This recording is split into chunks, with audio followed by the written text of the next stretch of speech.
Di sini kami akan menjelaskan analisis jurnal terkait kajian purchasing and supply strategy, yang mana judul jurnalnya adalah Blockchain Adoption in Supply Networks, A Social Capital Perspective, dan sudah terindeks Scopus Q1 dengan subject area Business Management and Accounting.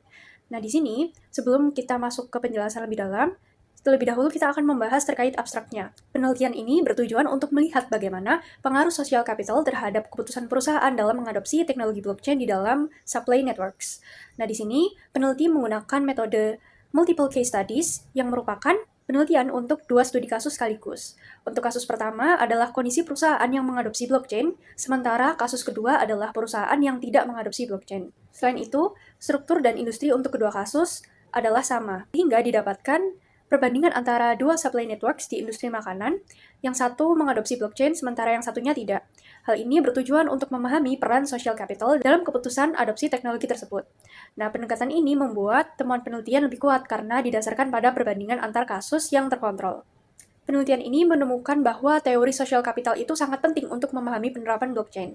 Beberapa temuannya adalah relational capital itu penting namun tidak cukup untuk membuat keputusan blockchain. Yang kedua adalah blockchain dipengaruhi oleh posisi kompetitif perusahaan.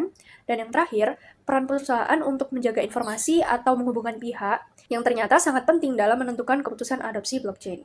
Selain itu, pada bagian value atau originalitas, studi ini merupakan salah satu penelitian awal yang menggunakan sudut pandang social capital untuk memahami adopsi blockchain dalam supply networks. Penelitian ini juga memperkenalkan isu-isu baru seperti pengaruh goal misalignment dan competitive advantage yang ternyata sangat penting dalam menentukan keputusan adopsi blockchain. Baik, sebelumnya kita tuh harus tahu dulu apa itu blockchain. Jadi blockchain itu adalah sistem pencatatan transaksi digital dan data di dalam sistem ini tuh sangat aman karena nggak bisa diotak-atik. Teknologi ini sangat penting untuk dunia digital saat ini. Blockchain tuh mengubah cara kerja rantai pasok ya. Di teknologi ini tuh membuat pertukaran informasi menjadi sangat amat jelas. Dan transparansi inilah yang sangat berguna untuk melacak keaslian produk, baik itu produk makanan atau obat. Sistem ini juga punya fitur kontrak otomatis, dan fitur ini membuat kerjasama antar perusahaan berjalan jauh lebih cepat. Perusahaan bisa saling berbagi data dengan mudah. Hal ini tuh mengurangi pemborosan barang, dan perusahaan juga bisa memprediksi jumlah pesanan pasar dengan lebih akurat lagi. Penelitian tentang topik ini tuh masih sangat jarang, dan peneliti sebelumnya hanya fokus melihat dampak setelah blockchain itu digunakan. Mereka jarang mencari tahu alasan perusahaan memutuskan untuk memakai blockchain dari awal. Dan jurnal ini itu ditulis untuk mengisi celah tersebut. Peneliti menggunakan teori modal sosial sebagai sudut pandang yang baru. Pendekatan sosial ini tuh membantu kita bisa lebih paham kenapa sih atau alasan utama apa sebuah perusahaan mau akhirnya memakai teknologi blockchain di jaringan rantai pasok perusahaan mereka. Pembahasan utama jurnal ini menyoroti bahwa modal rasional yang terdiri dari kepercayaan, kewajiban, dan juga rasa hormat antar organisasi adalah faktor krusial dalam adopsi blockchain. Temuan penelitian menegaskan bahwa tingkat kepercayaan yang tinggi adalah syarat perlu, namun tidak cukup untuk mengimplementasikan blockchain. Perusahaan tidak akan mau berbagi data sensitif melalui sistem yang intim dan transparan seperti blockchain jika bermitra dengan pihak yang tidak terpercaya. Selain kepercayaan, aspek modal simbolik seperti prestige dan juga pengakuan internasional suatu organisasi turut memperkuat niat mitra untuk terlibat dalam adopsi teknologi ini. Lalu bagian selanjutnya adalah modal kognitif dan juga keselarasan visi. Penentu akhir dari keputusan adopsi bukan sekedar hubungan baik, melainkan model kognitif atau keselarasan visi strategis. Keputusan adopsi berhasil ketika semua anggota jaringan memiliki pemahaman yang sama tentang tujuan jangka panjang dan bersedia mengadopsi strategi rantai pasok bersama. Sebaliknya, meskipun hubungan relasionalnya sangat kuat, adopsi akan gagal jika terdapat ketidakselarasan tujuan atau goal misalignment di antara para aktor. Blockchain memaksa terjadinya penutupan jaringan, network closure, di mana setiap data menjadi terlihat atau tidak dapat diubah, sehingga menuntut komitmen penuh terhadap transparansi dari seluruh pihak. Lalu ada peran vital broker informasi. Poin paling kritis dalam pembahasan ini adalah peran broker informasi, seperti pedagang atau perantara, yang mampu menentukan keberhasilan adopsi melalui dua skenario. Skenario Tertius Lungens terjadi ketika broker memilih untuk memfasilitasi koneksi dan juga aliran informasi antar mitra. Lalu broker ini melihat transparansi blockchain sebagai sinyal kepercayaan bagi pelanggan yang dapat meningkatkan pendapatan jangka panjang, meskipun mengurangi kekuatan negosiasi mereka secara langsung. Lalu ada skenario Tertius Gaudens terjadi ketika broker memilih untuk menjaga celah informasi demi keuntungan pribadi. Mereka menganggap transparansi blockchain sebagai ancaman terhadap kekuatan kompetitif dan juga keuntungan bernegosiasi mereka, sehingga mereka akan menghambat adopsi teknologi tersebut di dalam jaringan. Selanjutnya, saya akan menjelaskan metodologi yang dipakai dalam penelitian tersebut. Nah, penelitian ini menggunakan pendekatan kualitatif dengan metode multiple case study untuk memahami secara mendalam peran social capital dalam keputusan adopsi blockchain. Penelitian dilakukan pada 2 studi kasus di industri makanan yang melibatkan beberapa perusahaan dalam satu jaringan supply chain seperti produsen, trader, dan perusahaan internasional. Pemilihan sampel menggunakan theoretical sampling dengan pendekatan extreme case, yaitu membandingkan jaringan yang mengadopsi dan tidak mengadopsi blockchain, agar perbedaan faktor yang mempengaruhi keputusan dapat terlihat lebih jelas. Selanjutnya, pengumpulan data dilakukan melalui wawancara semi terstruktur dengan manajer dari 8 perusahaan yang terlibat dalam pengambilan keputusan terkait blockchain. Wawancara dilakukan selama beberapa bulan, direkam, ditranskrip, dan dilengkapi dengan follow-up untuk memastikan keakuratan. Selain itu, data juga diperoleh dari dokumen, arsip, media, dan website untuk meningkatkan reliabilitas melalui triangulasi data. Dalam jurnalnya ditemukan bahwa keputusan perusahaan untuk mengadopsi blockchain dalam supply network ternyata tidak hanya dipengaruhi oleh faktor teknologi, tetapi sangat dipengaruhi oleh social capital atau hubungan antar organisasi.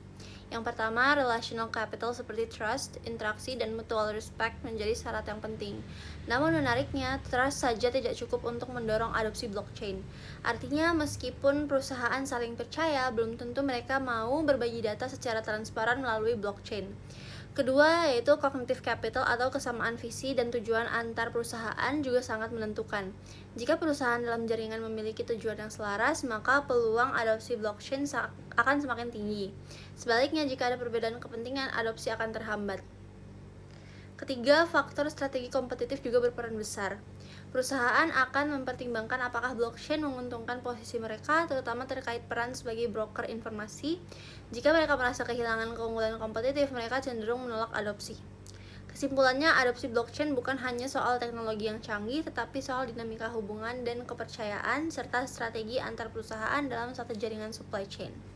Dapat disimpulkan bahwa penelitian ini memberikan manfaat secara teoritis yang penting dalam perdebatan tentang blockchain di jaringan pasar. Karena selama ini penelitian itu lebih banyak menggunakan teori TCA atau Transaction Cost Economics, agency theory atau network theory untuk menjelaskan dampak setelah adopsi blockchainnya.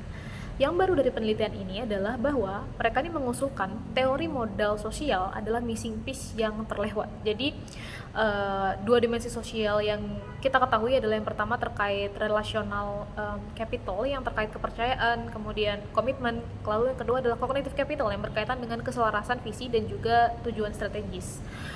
Temuan spesifiknya adalah bahwa relational capital adalah syarat yang perlu, tapi itu tidak cukup karena pada kasus 2 menunjukkan bahwa relational capital yang tinggi pun belum menjamin adopsi jika cognitive capitalnya rendah. Jadi apabila dua partner ini saling mempercayai satu sama lain, itu tidak cukup. Mereka harus memiliki kesamaan tujuan dan juga kesamaan visi supaya jaringannya lebih terintegrasi gitu.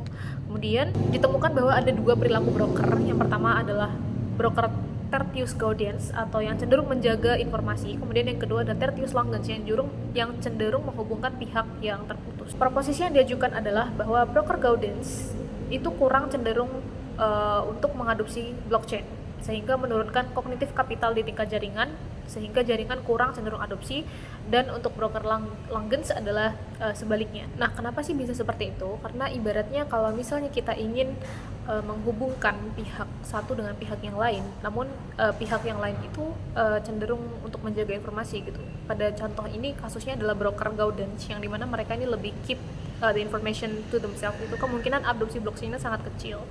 Karena akhirnya karena tujuan dari adopsi blockchain ini kan untuk menghubungkan. Nah, sementara apabila ada penolakan dari pihak yang lain, maka itu tidak akan bisa terintegrasi. Penelitian ini mengusulkan bahwa blockchain tidak hanya dipandang sebagai socio-technical system, tapi juga sebagai solusi yang dapat mengubah posisi kompetitif perusahaan dalam jaringan.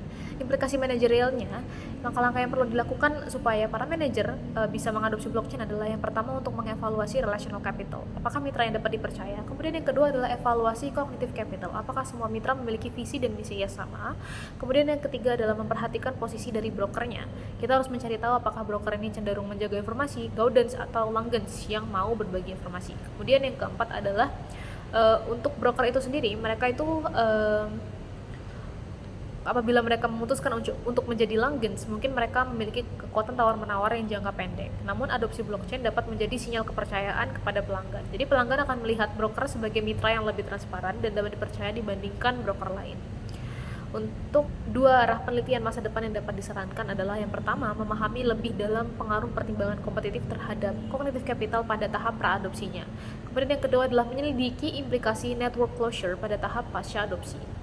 Kemudian untuk kesimpulan dari diskusi ini adalah penelitian ini menunjukkan bahwa adopsi blockchain di jaringan pasok tidak dapat dijelaskan hanya oleh keunggulan teknis atau efisiensi biaya seperti yang disebutkan sebelumnya.